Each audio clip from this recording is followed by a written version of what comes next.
Você já se perguntou por que as marcas têm preços tão diferentes para os filamentos? Eu sou a Virgínia. E eu sou o Gabriel, e hoje a gente vai conversar sobre o que você deve buscar na hora de comprar o seu próximo filamento. E o primeiro tópico que a gente vai conversar é sobre o bobinamento. Um bom bobinamento pode ser a chave para uma impressão de qualidade, principalmente quando você tem impressões em dual color, por exemplo. Já dá para ter uma noção do bobinamento do carretel olhando as fotos que a marca vai colocar no site. Esse aqui é um exemplo de um bobinamento que não tá tão legal, porque ele tá meio frouxo e um filamento tá por cima do outro. Aqui você já consegue ver um padrão de bobinamento de mais qualidade. Dá para ver que o filamento em si, ele é enrolado tomando um certo cuidado de onde ele começa e onde ele termina. Isso é essencial para sua máquina sempre puxar ele com a mesma força, evitar dele enroscar, dele travar na máquina e acontecer esse e outros tipos de erro. E aí, além do filamento enroscar, que é um problema bem grande, técnico aí, que pode até acabar com a sua impressão, temos também os problemas estéticos que podem ser causados pelo bobinamento. Por exemplo, com o filamento dual color, um bom bobinamento é o segredo para uma peça com a estética bem agradável. Geralmente, quando a gente compra um filamento dual color, a gente quer que ele dê essa aparência aqui na peça, onde se você olhar por um ângulo, você vai ver uma cor, e se você olhar outro ângulo, você vai ver outra cor. E esse resultado vai depender 100% do bobinamento do filamento. A gente trouxe aqui dois filamentos com bobinamentos diferentes para vocês verem a diferença que eles dão na peça finalizada. O que a gente espera de um bobinamento de filamento dual color? Que ele não tenha essa separação de cores aqui. Na verdade, ele tem que ter uma cor toda de um lado e a outra cor toda de outro lado. Então a gente teria que ter um lado todo roxo e outro todo verde. E quando você olhar de frente, ele não pode ter essa separação aqui. Com isso, o que acontece é que você acaba tendo esse mesmo efeito na peça impressa. Então essa peça aqui, por exemplo, ela começou de uma cor, mudou para outra e terminou nessa cor aqui. E aquele efeito que você vira ela de lado e ela muda de cor não acontece. O problema maior aqui é que, como dá para vocês verem, o filamento alterna entre as cores no próprio enrolamento. Então aqui, por exemplo, ele começa verde lá embaixo, vira roxo, vira verde, vira roxo. Ele não tem exatamente um sentido de rotação definido. E mesmo que você faça as configurações corretas na sua peça, o que vai acontecer é que quando chegar num ponto de troca desse, ela vai mudar a orientação e vai passar a trocar os lugares onde ela coloca as cores. E esse aqui é um bobinamento legal e é o que a gente espera de um filamento dual color. E não que eu não ache esse acabamento bonito, eu acho essa peça muito linda, mas não é o efeito que a gente queria ter dado nela. O próximo item que a gente vai falar aqui é sobre a precisão dimensional. Já existiram alguns padrões diferentes para o diâmetro do filamento, mas o mais utilizado hoje é o de 1,75 mm. O que acontece é que cada fabricante tem uma precisão. Ou seja, esse 1,75 mm, ele tem uma margem para mais ou para menos. Na hora de comprar um filamento, você vai se atentar a ver a tolerância que a marca está te indicando, que é essa mudança para mais ou para menos. Algumas marcas vão te dar essa medida em porcentagem e outras marcas vão te dar o valor nominal em milímetro. E quanto menor for essa margem de mudança, melhor o seu filamento vai ser. E o que um filamento fora desse padrão pode causar? O mais comum é que você não consiga calibrar o seu fluxo adequadamente. E mesmo fazendo todas as calibrações, em alguns momentos você acaba tendo subextrusão e em outros momentos você acaba tendo sobreextrusão. E é isso que vai fazer a sua peça ficar com falhas na camada ou até chegar a entupir o bico. Esse é um tópico que a maioria dos filamentos nacionais e os estrangeiros que são conhecidos, eles respeitam muito bem. Mas se você compra aquele filamento da Shopee, que não tem indicação de marca e que mais parece um fio de cortador de grama, eu tenho uma notícia para você. Esse filamento provavelmente não respeita esses padrões. Lá no começo o Gabriel já quis economizar e aí ele comprou uns filamentos suspeitos na Shopee e aí ele não conseguiu imprimir, teve que jogar tudo fora, né?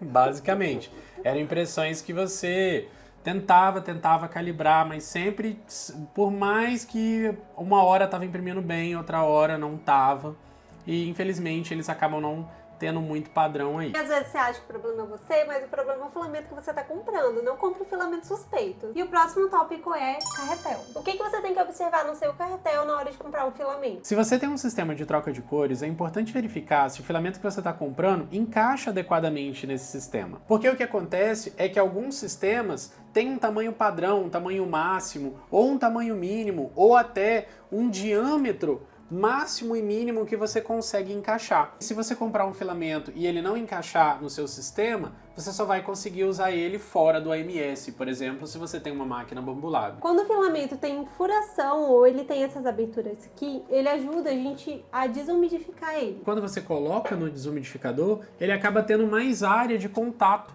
com o ar quente. Então o processo acaba acontecendo de forma mais rápida e às vezes até mais eficaz. Fora que também ajuda a gente a ver quando o filamento está acabando. Então essas são qualidades que a gente busca em um carretel, mas também não são coisas que fazem a gente não comprar um filamento caso o carretel não seja dessa forma. Alguns fabricantes enviam os filamentos embalados a vácuo, outros apenas embalam e lacram a embalagem. Qual a diferença entre elas? Um filamento que vem embalado assim, a vácuo, ele é mais bem protegido contra a umidade?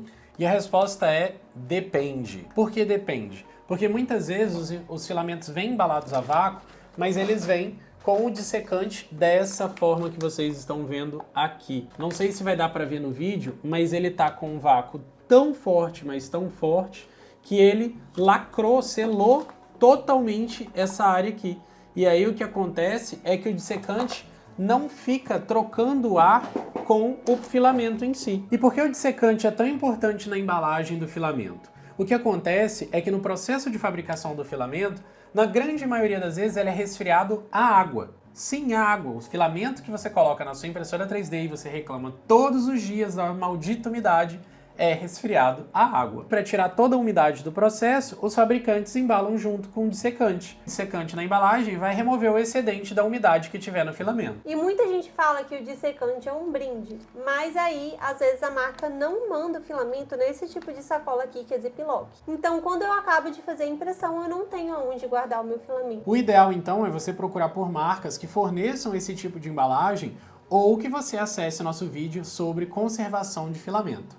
A gente vai deixar um link, mas assiste depois desse vídeo. Outro ponto que vale ressaltar é que muita gente acha que aquele dissecante absorve umidade para sempre, quando na verdade não é assim. Na verdade, ele absorve até ficar saturado. Depois que ele chega no ponto de ficar saturado, que normalmente não é muita umidade, ele já não serve mais para nada. E aí você precisa ou arrumar uma forma de recuperar essa sílica ou comprar um dissecante novo. E já que a gente está falando de embalagem de umidade, até onde a umidade é um problema pra gente na hora de imprimir? Isso, na verdade, vai depender de cada pessoa ou de cada projeto. Tem alguns projetos onde, por exemplo, uma bolinha ou outra estourando não vai te atrapalhar. Em outros projetos, às vezes você vai precisar de uma super precisão ou de uma peça com uma estética maravilhosa, por exemplo. E às vezes vai ter muita umidade, você não vai conseguir imprimir nada.